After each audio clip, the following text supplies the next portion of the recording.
লক্ষ্মীপুর সদর ও রায়পুর উপজেলার বন্যা কবলিত এলাকার দুর্গত ৬০০ পরিবারের মাঝে খাদ্য সামগ্রী বিতরণ করা হয়েছে।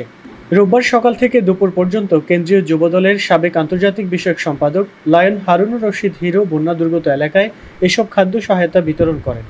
এই সময় উপস্থিত ছিলেন বিএনপির কার্যনির্বাহী কমিটির সদস্য ওবায়দুল হক নাসির, রায়পুর উপজেলা বিএনপির সাবেক সাধারণ সম্পাদক নাজমুল ইসলাম মিঠু, পৌর বিএনপির সাবেক সাধারণ সম্পাদক ভিপি নজরুল ইসলাম লিটন, জেলা বিএনপির সদস্য কামরুজ্জামান সোহেল, যুবদলের সিনিয়র যুগ্ম আহ্বায়ক সৈয়দ রাশিদুল হাসান লিঙ্কন, জেলা কৃষক দলের সভাপতি মাহবুবুল আলম মামুন ও জেলা ছাত্র দলের সাধারণ সম্পাদক আবদুল্লাহ আল মামুন সহ অনেকেই।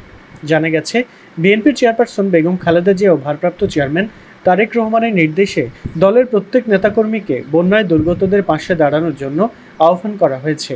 তারই ধারাবাহিকতায় দলীয় নির্দেশনা বাস্তবায়নে লক্ষ্মীপুর সহ বন্যা দুর্গত এলাকায় বিএনপির ত্রাণ বিতরণ কাজ অব্যাহত রয়েছে।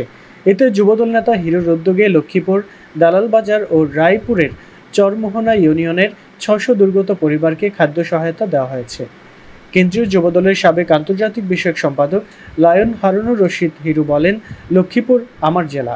এখানকার মানুষ ভয়াবহ বন্যায় দুঃখ দুর্দশার মধ্য দিয়ে দিন কাটাচ্ছে। আমি সাধ্যমতো তাদের পাশে দাঁড়ানোর চেষ্টা করছি।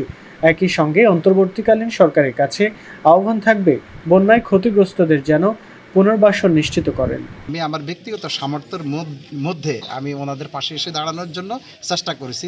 ইনশাল্লাহ